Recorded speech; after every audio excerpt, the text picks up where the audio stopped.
Please give a warm welcome to Ann Cui, Jatin Kataria, and Salvatore Stolfo.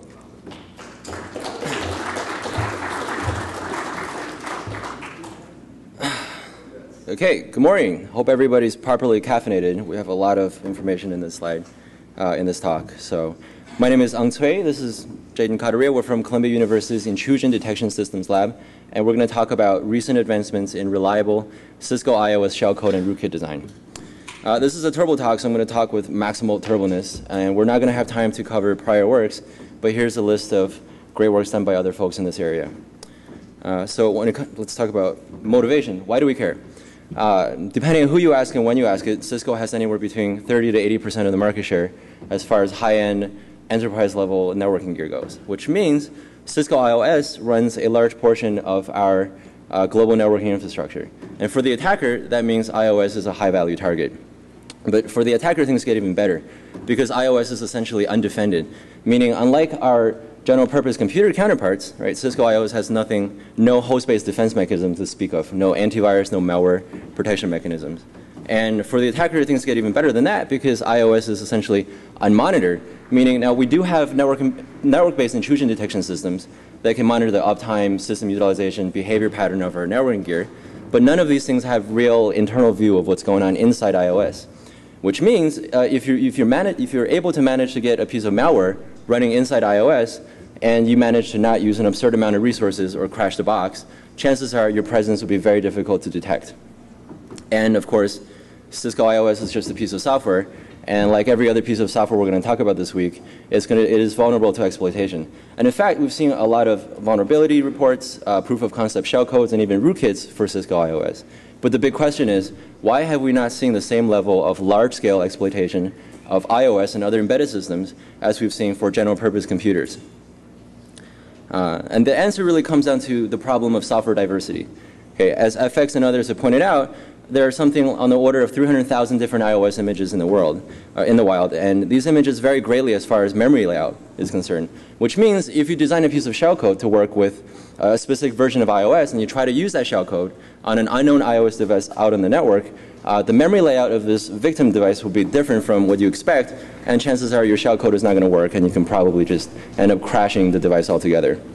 And in my opinion, this is the last real obstacle that stands in the way of practical, reliable, large-scale exploitation of Cisco iOS and other embedded device systems.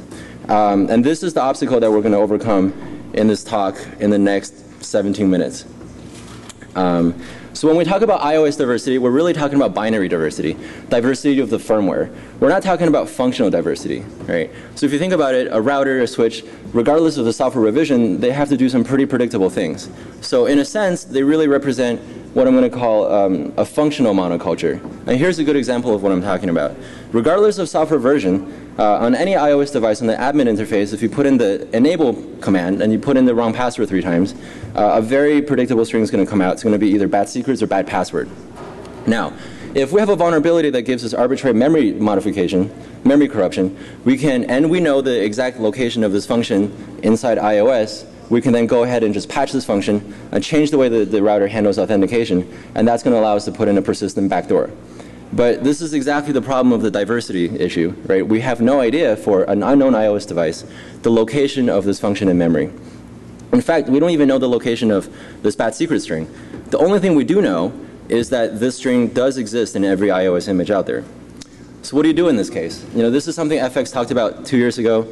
The general strategy is you use some functional invariant, in this case, the function and the string, right, that it prints out, and compute some feature at exploitation time to resolve the binary target for this unknown iOS image. And in this case, the memory location of the function that handles authentication. Right, so in this case, is a very simple 2-step process. First, you scan through at exploitation time the data section looking for this bad secret string. Once you find that string, you scan through the text section, right, looking for a reference to that piece of memory. And when you find that reference, then you would have found the function that handles authentication, right? And then this is where you can go ahead and patch the function and get persistent backdoor. Now, this works, but there are some issues with this approach, right? We do have to compute this pretty complicated 2-step process at exploitation time. And if you're doing this on a busy router, that's going to mean there's a good chance your shellcode will be caught by what's known as the watchdog timer.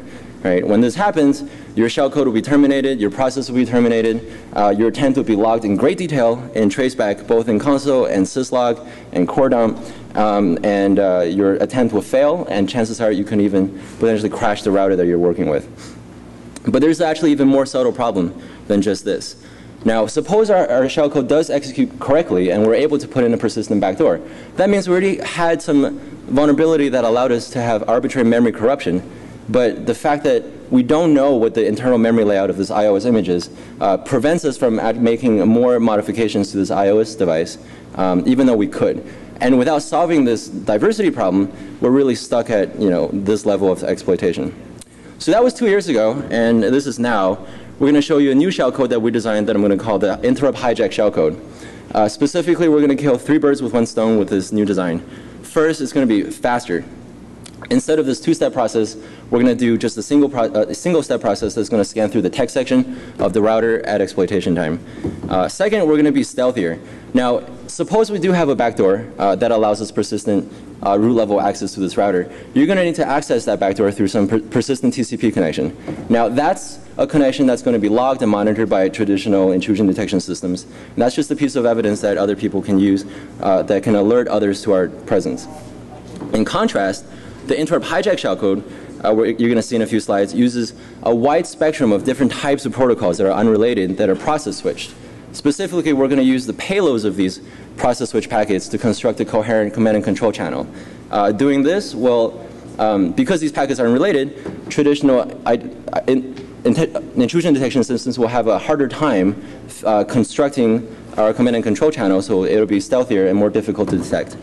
And specifically, the command and control channel we're talking about also is bidirectional. So we can use this to exfiltrate information back to the attacker in a stealthy way. And that's going to be very useful, very important when we try to actually solve this diversity problem. And lastly, we want to have more control. Now, if we put in a persistent backdoor, we're still stuck with interacting with the existing iOS shell, right? We get level 15 privilege on the router, but we're not able to do anything more than just manipulate the router through iOS commands.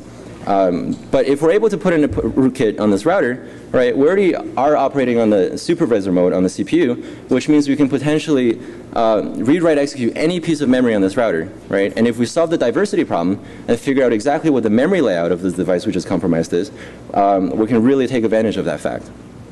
So here is how the interrupt hijack shellcode works. It works in 2 stages.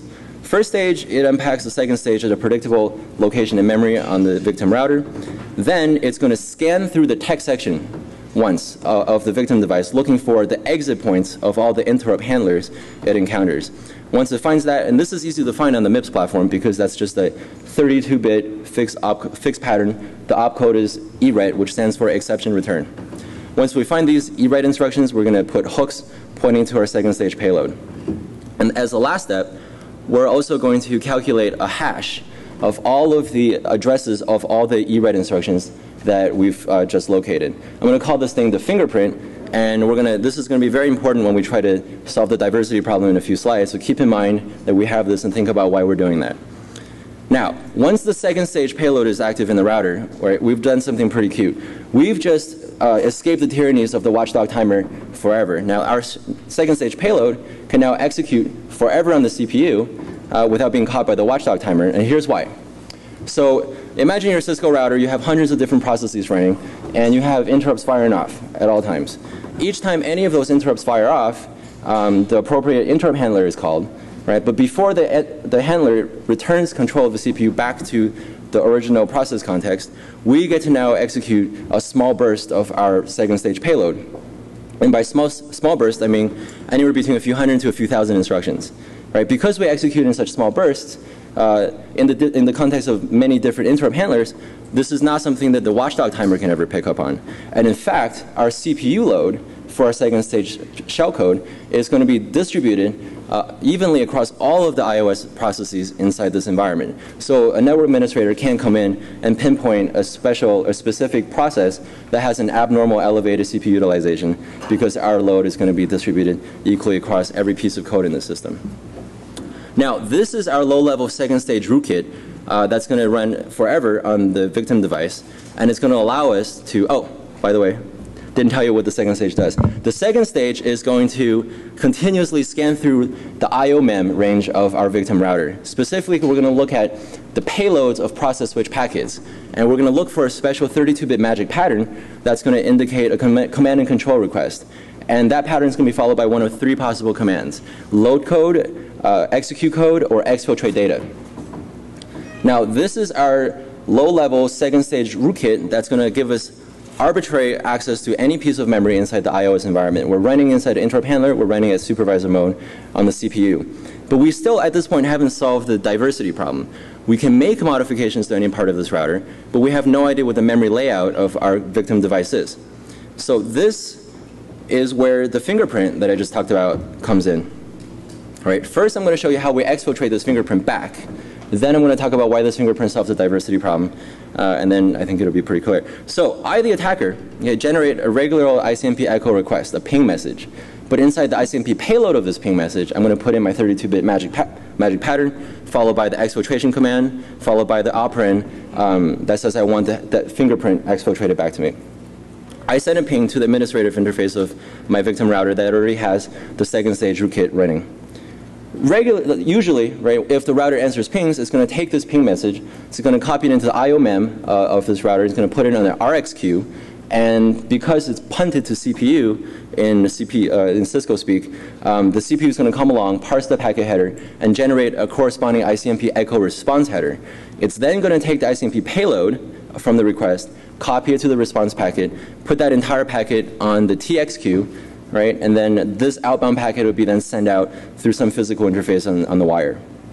But because I have my interrupt hijack shellcode in place already, and because I did put in the 32-bit magic pattern, my shellcode is going to come along, see this as a command and control request, and it's going to service the exfiltration command. The way we do this is really simple. We're simply going to wait until the router constructs this ICMP echo response, and we're going to wait until it puts this packet on the TX queue. But before this outbound packet gets transmitted on the wire, my interrupt hijack shellcode is going to come along and modify the ICMP payload, okay, and replace that content with the exfiltrated data that I want to get back. So this new modified payload is going to be sent out, it's going to be placed on the TX queue, it's going to be sent out as usual, and this ping response is going to come back to me, the attacker. I simply parse the ICMP response, and inside the payload, instead of my original request, I'm going to get this 32-bit fingerprint that I just computed as part of my first stage shellcode. Now, this is the fingerprint that's going to allow us to make a positive identification on exactly the hardware platform and the software version of this victim device. And Jaden's going to start running some demos in a. Oh, sorry. And now, let's take a step back and see why this fingerprint helps us solve the diversity problem. If I were to ask you to solve the address-based randomization problem for the general case, right, that's a difficult thing to solve.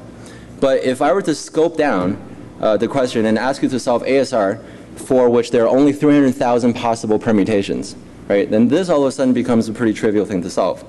All you have to do is simply compute some feature at exploitation time to figure out which one of the 300,000 permutations you're in, right? Consult a lookup table of some sort, and then figure out from that exactly the memory layout of this specific instance that you're working with. And this is exactly how we're going to solve the iOS diversity problem.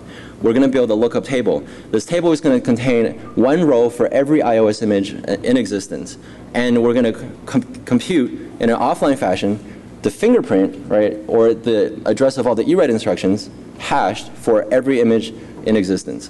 And then we're simply going to make a lookup, and that lookup is going to give us positive ID on exactly what hardware and software version our victim router is.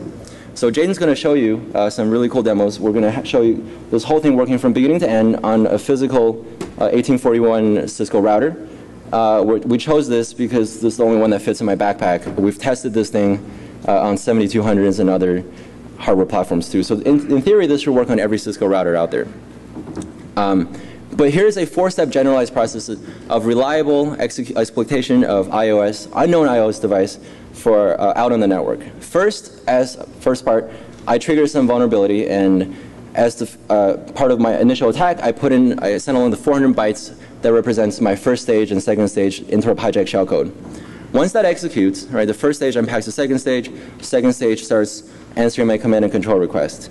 I make immediately a a request for exfiltration of the fingerprint. And I'm going to do this through a specially crafted ICMP ping message. Once I get back the fingerprint, I make a query to my offline database that contains fingerprints for every known iOS image I know about. And at this point, I make a positive ID. I find out exactly what hardware and software version I'm working with. Now, once I know the iOS version, and once I have the second stage rootkit that gives me arbitrary read, write, execute, right, we've solved every piece of this puzzle. We can now start using the same second stage rootkit to upload device or version specific third stage payloads to change the behavior of this router in any way we want. So Jaden's going to start showing you how that whole thing works. Hi guys. So first we're going to... This is a 1841 router. Right, so first we're going to show you how to load our first stage and second stage. We introduce a really trivial vulnerability inside the show CDB command, just so that you guys can see this thing loading. But the entire payload is really just 400 bytes, and it can be passed along to any vulnerability. So now, once the second stage is active, Jaden's going to, on the bottom screen, he's running a script that's parsing ICMP messages. And he just sent a special program that we wrote to generate ICMP messages for exfiltration of the fingerprint. And now once we did that, right, as soon as it comes back, we make a lookup, right, and this now shows us that we're working with a C1841. And what is the software version? It's 12.4 version. IP-based MZ 12.4. So that's the exact software version of iOS our victim router is running. Now from here on, we have every piece of... Sorry. So now we can make arbitrary read, write, execute any piece of memory on this router, and we know exactly what the memory layout is, so we own this router completely. To show that happening, first we're going to show you that we can change, let's say, the show version command of this router. This is what it usually looks like. Now Jaden's going to send a ping packet with a command and control request, and now, ta-da, right? So we're always talking about how we need more cats on the internet. This is how we're going to do it. And also, there's a command that a lot of folks like to throw around that some people think is a security feature. Show sum in iOS calculates the checksum of the memory resident iOS image and compares it to some expected value. So if you start patching iOS like the way we're doing, right, you can see, oh, something went wrong, there's a bug, or you have a rootkit being installed. But this is absolutely just a debugging tool. It is not a security feature. And we're going to show you how easily we can just deactivate that using the same second stage payload. Did that work? Okay, so ta-da, right? So we sent this one ping, and now we've deactivated the show sum. So from then on, right, it's going to show everything's hunky-dory, no modifications being made. And the last thing we're going to show you, to just really drive this thing home, is we're going to completely disable authentication on this router, right? So now when Jaden's going to type in the password wrong 3 times, okay, ta-da, the hash mark gives you root on this router, so we own everything about it. Okay, so we win. Now, because our demos have all worked out, this is live demo, we're going to make a sacrifice to the demo gods. We don't have time to go into exactly how this is going to work, but this is a remote brick. It's going to physically brick this 1841 router so that it prevents it from booting up iOS after this reboot. The way it roughly works is we're going to overwrite the EEPROM content of the motherboard of this router, so that once it reboots, the first level loader is going to look at the EEPROM and it's going to say, you're no longer running legit, genuine Cisco hardware, I'm going to refuse to reboot, go away. Now, ROM-on upgrade is not going to fix this problem. An iOS upgrade is not going to fix this problem. The only way to revive your router after this happening to you is if you restore the exact EEPROM content of your router, and this information is device specific. Now, I carry around the EEPROM of that router in my pocket, so I can do this demo over and over again. But my question to you, for you guys in the audience who are network administrators, is do you, okay? So maybe it's time to think about backing up the EEPROM of your devices, especially if you have thousands of these on your network. So now, we just send the break command, we send a reboot command using the same second stage mechanism. And I guess did you do it? Yeah. Okay, so the router rebooted. It's going to take some minutes to come back, and it's going to just get stuck here, so let's go back to the PowerPoint. All right, so we don't have time to stare at this router. If you're not convinced, you can come find me afterwards, and you can try all you want to reboot this router. But without the EEPROM value, it's not going to work. So, what's new and exciting in the offensive work area? Okay, so we built a 3,000 image database just as a proof of concept. That's roughly a 1% coverage of all the iOS for devices out there. But for a moderately motivated individual, right, getting the other 99% coverage is really not all that difficult. It will take about 1 or 2 weeks to download all these images from Cisco's website. And calculating these hashes, if you're clever about it, should take no more than just a few hours on regular powered computers. More excitingly, this EEPROM stuff we just showed you, we're currently developing hardware-resident malware that we hope will be capable of hardware-hardware contact propagation. Meaning, if I were able to get malware on a line card, for example, right, the EEPROM of a line card, and if I plug that into a router, potentially I could use that to infect the EEPROM of the motherboard, and from there I can infect iOS devices or iOS images and vice versa and have it propagate that way. On the defensive side, we have a lot of very interesting work going on. We've created a software construct called the software symbiote. This is something that is a software-only solution that can be injected directly into firmwares like Cisco iOS that can protect embedded systems against all of this malicious execution pattern that we just talked about today. The paper that will detail exactly how this defense works is called Defending Legacy Embedded Systems Using Software Symbiotes. It will be published in RAID 2011. That's in September, I think. So that's a very exciting paper. Look out for it. There's a lot of good information there. And using the software symbiote, we've constructed a line of physical Cisco hardware, Cisco routers, that are capable of quietly detecting and capturing real-world iOS exploitation attempts. Right? And we hope to distribute this across the internet to start actually catching real-world exploitation of Cisco routers. And that brings me to my last point. All the defenses that we've tested against have been against the malicious code that we've written or found through proof of concept code from other folks who have done research in this area. But if you or somebody you know have access to real-world iOS malware, we would love to talk to you because I would like to set up some friendly shootout just to see how our defenses stack up against malware we find in the wild for Cisco iOS. So that's it. That's my talk. Here's my contact information along with my advisor's contact information. And please check out our website for our ongoing research and publications. And thank you, Jaden, for being DJ demo. Yay, Cisco. All right.